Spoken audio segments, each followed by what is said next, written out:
I'm Beth Perrell. March 29th, the last Wednesday in March, was Manatee Appreciation Day, which is a day to focus awareness on the situation the manatees are in and promoting conservation. But it's not too late for us to learn all of the information we could have learned on that day. So with me from the Save the Manatee Club is Cora Berchem. She's Director of Multimedia and a Manatee Research Associate. We kind of missed the day, but not so much because that information is still available to us, isn't it, Cora?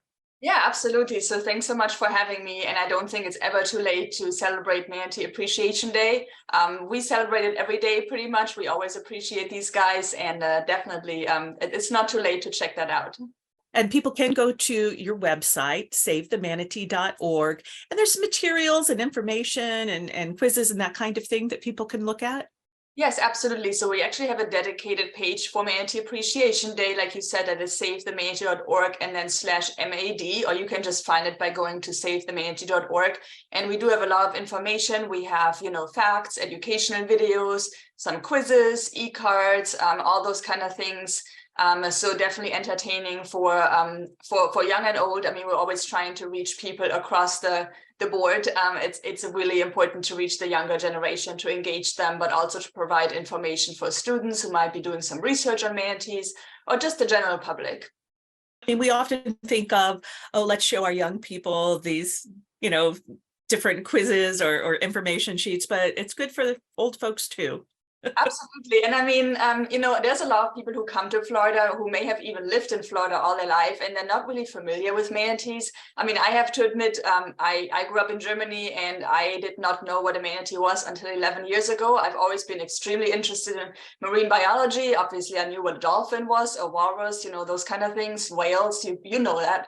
But a manatee, they're just not that well known. And I have a feeling that a lot of people that come to Florida and they may be boating here or fishing or recreating, and they just don't really know how to even look for manatees. So I think it's just information that should always be available, and there can never be enough education, in my opinion. Yeah, absolutely. And since you bring that up, there are a few ideas that I just want us to touch on that people will see reinforced in the materials we've been discussing.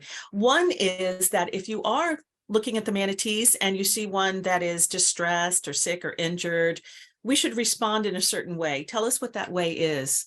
Yeah, absolutely. So we definitely ask people to look out for manatees. They are as sort of the eyes and the ears out on the water. We and our partners, we can't be everywhere at once. And we actually get about 90% of the calls that come in are from the general public or from the boaters who see those manatees. And some of the things that you may be looking out for is manatees that are floating high on top of the water, unable to submerge, lethargic animals or emaciated animals where you can sort of see the rib bones or the outline of the skull. We also have a pretty bad red tide going on the Gulf Coast right now. So we see manatees that have kind of displaying seizures or facial twitching. So that's something you should be reporting. And here in Florida, that would be the FWC hotline.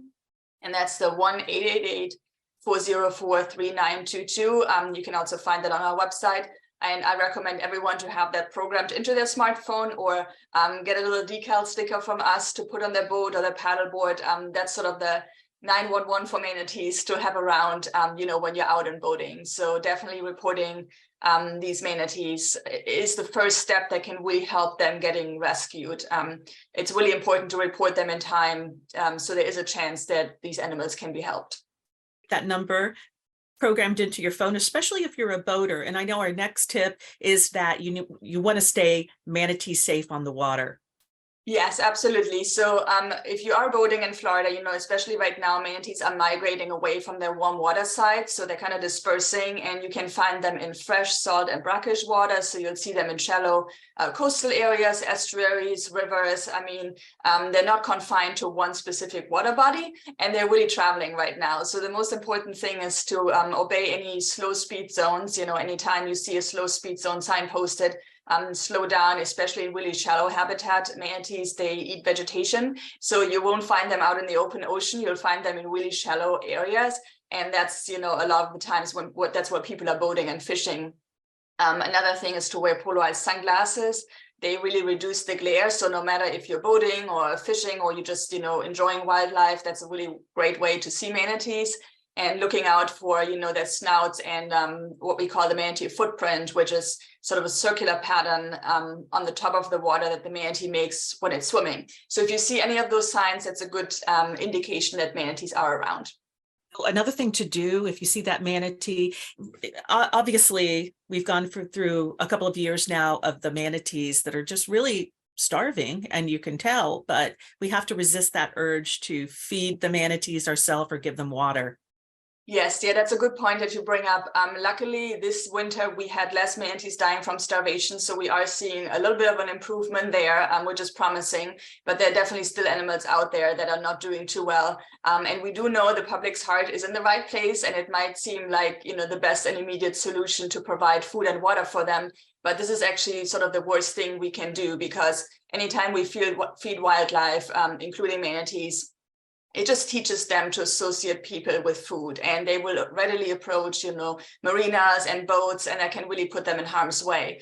They may also just stay in an area where there is no food, expecting food from humans and not following their natural migration out to their summer habitat where they will be finding natural food. Florida and the surrounding state are not completely devoid of any food, although sometimes that's sort of how it comes across, like all the food is gone.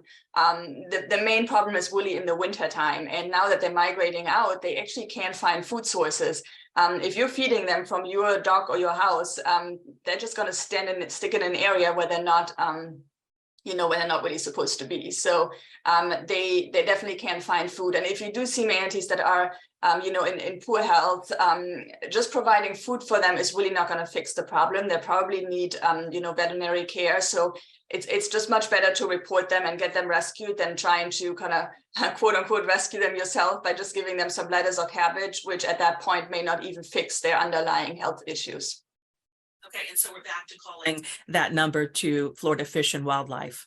Yes, absolutely. Again, that's the 1-888-404-3922, and that's a 24/7 hotline that has the ability to reroute your call to the biologists who are responsible for your area.